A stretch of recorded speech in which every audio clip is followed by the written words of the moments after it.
very informative speech. We have the very exciting obesity symposium coming up. Obviously, none of our Disha conferences can go without a very detailed obesity symposium, which is a huge issue we're dealing with day to day. For the chairpersons, I would like to call on Dr. Vinayaka GP, consultant physician and diabetologist at Sparsh Hospital, Bengaluru. We also have Dr. Somashekar N, consultant non-interventional cardiologist at Shankara Cancer Hospital and Avigna Cardiac and Diabetic Specialty Clinic, Bengaluru. Good morning, everybody. Today is the topic on obesity. I'll be welcoming Dr. Rashmi KG, consultant endocrinologist, Manipal Hospital. Sorry for the inconvenience. So let's start our topic, obesity as a chronic disease. All international guidelines have defined obesity as a chronic disease. It's a chronic, progressive, relapsing and multifactorial disease which is influenced by many factors like psychosocial, genetic, environmental, physiological, and which acts as a gateway to a variety of other non-communicable diseases.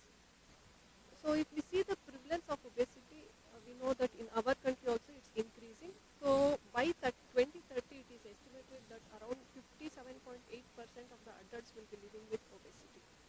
And if we see the burden, around 1 million people worldwide experience obesity, and around 5 million premature deaths were attributed to obesity in 2019.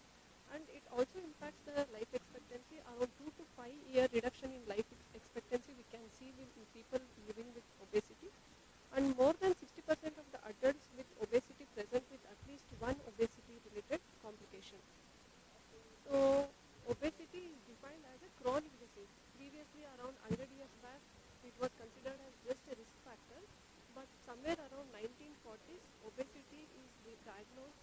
Obesity is told to diagnosed to have a disease by a WHO.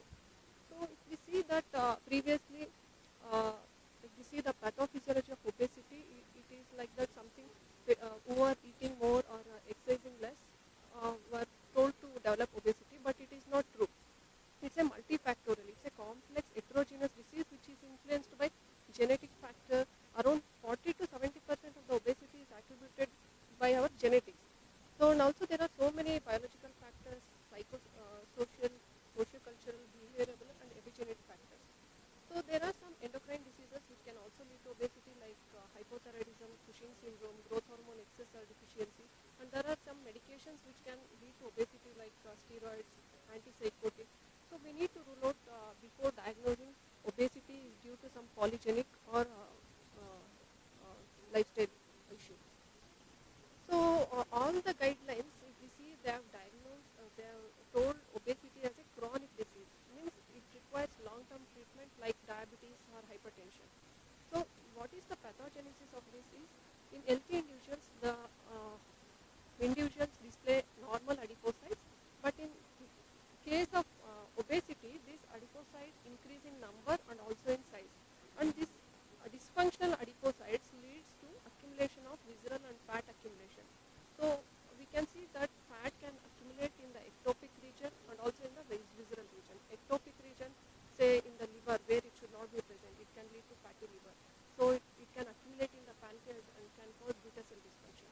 So it can also accumulate in other various organs like in the epicardia, in the renal sinus, and also in the skeletal muscle, which can ultimately lead to insulin resistance via the release of inflammatory mediators like cytokines, interferon alpha, interleukin 6 and all. So why it is difficult to lose weight and maintain it once the patient has lost weight is the body itself is set at a different point in case of obesity, just like temperature. So adaptive biological responses to weight reduction include hormonal changes, and also that can lead to decreased energy expenditure and increase the appetite. Say if the patient has lost some weight after doing some lifestyle interventions, the patient is weighing around 100 kg, with some lifestyle intervention he has lost some 10 kg and now currently weighing 90 kg. So initially before weight loss, his energy expenditure is almost equivalent to, energy intake is almost equivalent to energy expenditure at a equilibrium stage before weight loss. So after weight loss, what happens? There are some neurohormonal adaptations occurs in the body, which can increase the orexigenic hormones like ghrelin and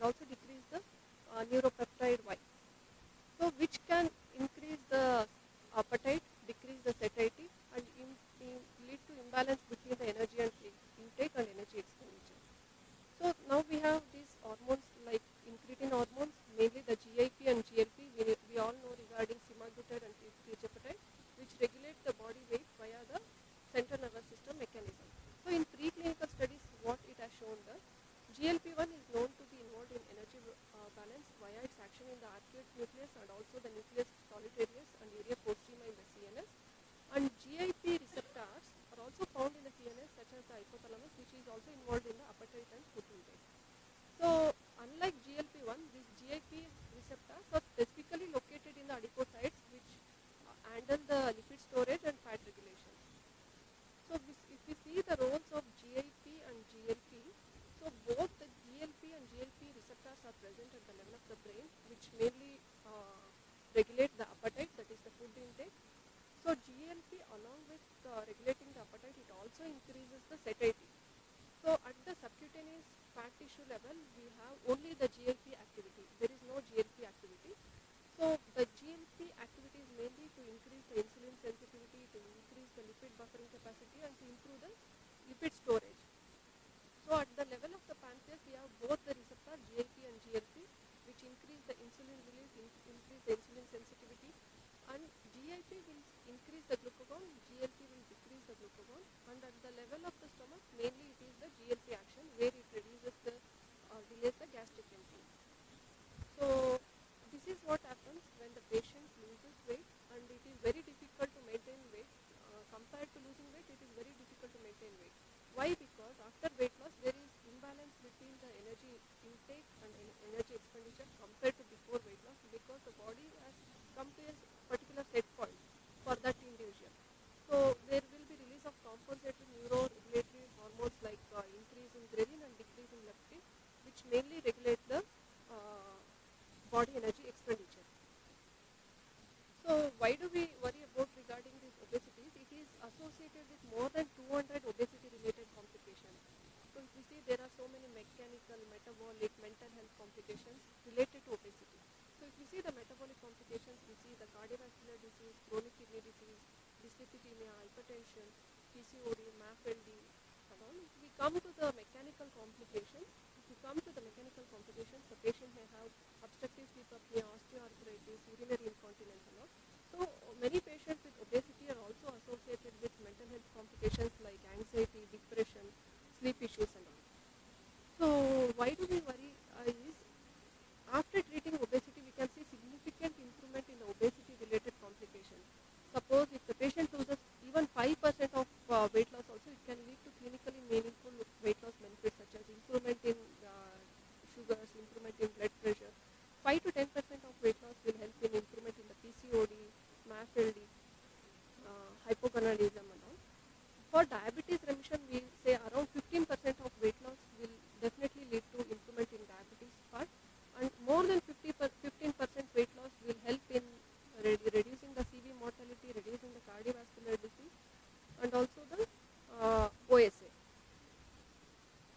So all the obesity guidelines, international guidelines, previously we were taking only the BMI alone as a criteria to diagnose obesity, but it has so many fallacies, such as it doesn't differentiate between the bone mass, muscle mass, fat mass, lean mass, and all. So till many trials have taken BMI based criteria to start on specific interventions, say starting any GLP-1, still it is based on BMI. So without any comorbidities, if you see more than 30, we start any weight loss medications. 27 with comorbidities, we start on weight loss medications. But there are so many components we need to see before diagnosing obesity. One is the anthropometric component, other is the clinical component. In the anthropometric component, still we see BMI. In Asian Indians, we see BMI more than 25 to diagnose obesity with a waist hip ratio of more than 0.5. And also we need to consider the clinical component, what the patient is, what the medical domain the patient is having, like diabetes, hypertension, cholesterol issue, dyslipidemia, cardiovascular disease. And if we need to see the functional domain also, whether the patient has limitation in day-to-day activities like osteoarthritis, obstructive sleep apnea, urinary incontinence, and all. And also we need to ask regarding this mental health domain, regarding anxiety, depression, sleep issues, and all. So after this, the diagnosis of obesity can be done including the anthropometric and also the clinical component. So after this, we have to stage the obesity as preclinical and clinical obesity. Preclinical obesity is just a BMI criteria where the patient matches the BMI criteria alone.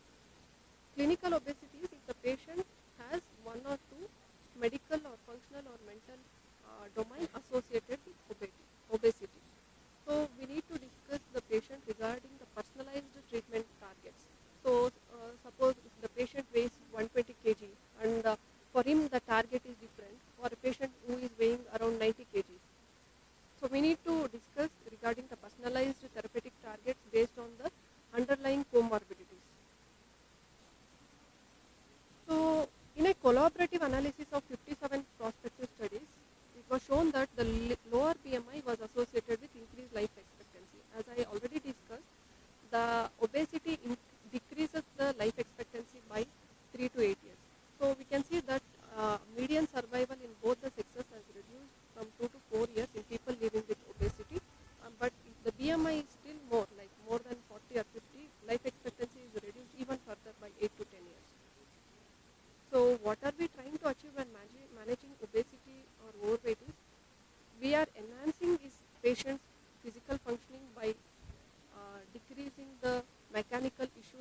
planning to improve or remit the complications related to obesity, as I discussed regarding the PCOD, diabetes, dyslipidemia and all.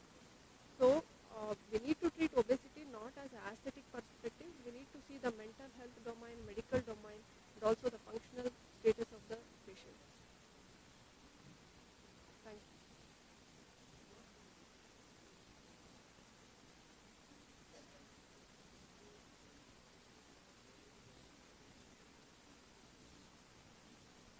All of you are audible.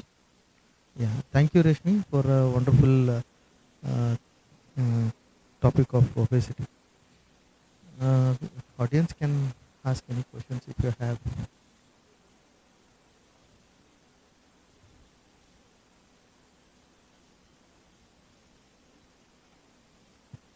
Obesity is a global burden, no doubt about it.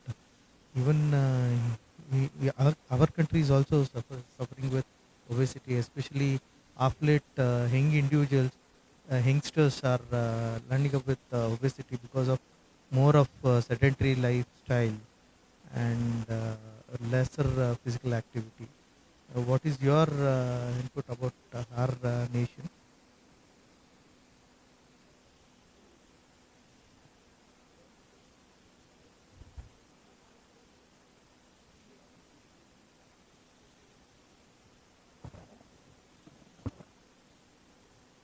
So previously it is thought that lifestyle mainly contribute to the obesity, but obesity is a complex disease. It's not just lifestyle.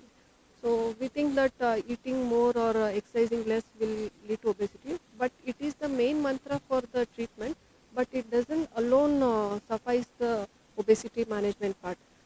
Because there are so many neurohormonal adaptations occurring at the level of the hypothalamus, which can lead to obesity. So, as I discussed, around 40 to 70% of the individual weight is dependent on the genetics, and also there are so many epigenetic changes can happen based on the individual lifestyle. So these alterations remain persistent throughout the life. If the patient is exercising and lost some 10 kgs, so once the patient stops that lifestyle, that weight can come back. So we need to counsel anyone with obesity or overweight, whatever the changes they are adapting, that should be consistent and carried throughout the life to maintain that weight. Even if we see we are using GLP-1 medications for the management of obesity, it is not just for like cosmetic purpose or anything. So once the patient has lost some particular weight, it is just like diabetes or hypertension medicine. We need to give a chronic treatment. It is not just we withdraw the treatment and the obesity is cured. It's a lifelong treatment.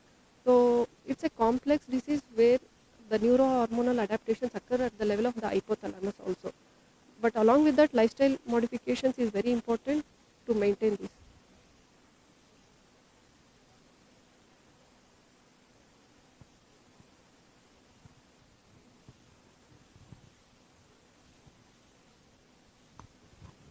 Thank you for your excellent talk, madam. I'm a gynecologist.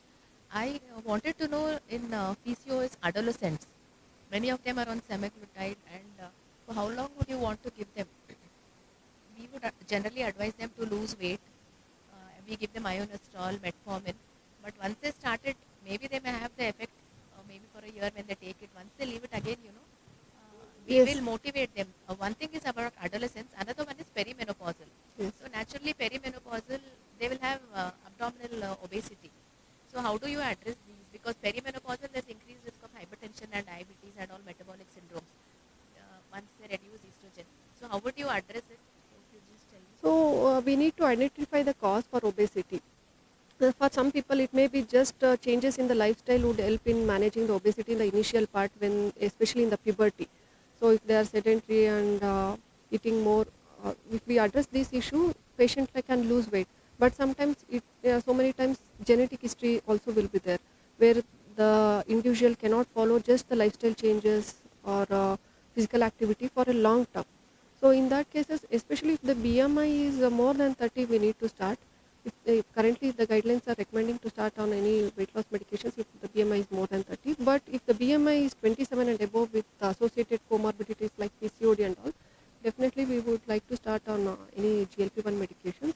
And again, till when it depends on the patient's lifestyle and also the genetic risk factors. It's a chronic treatment. So how long is it safe? Supposing she comes at 15 years with morbid obesity, over 100 kgs. There is no data How long regarding is it? the No, the safety, because when the patients, when they come back safety to us, wise. There are only two important things we need to remember, that it is absolutely contraindicated in any patient with medullary thyroid carcinoma and the history of pancreatitis. Apart from that, we need to monitor any history of pancreatitis on treatment. So if none of this is there, then we need to we can continue. and perimenopausal age, madam. Same like this only. There is no specific uh, treatment goals specifically for perimenopausal women. Once we start on GLP-1, it is like a diabetes or hypertension medicine. It's a chronic long-term therapy. So you would keep this as the last option for adolescent girls. Uh, Say suppose BMI is very high, morbid obesity, then definitely with associated comorbidities like diabetes, hypertension or PCOD, we can definitely start with the lower BMI also. Thank you, ma'am. Thank you, madam. I thank Dr. Rashmi for a wonderful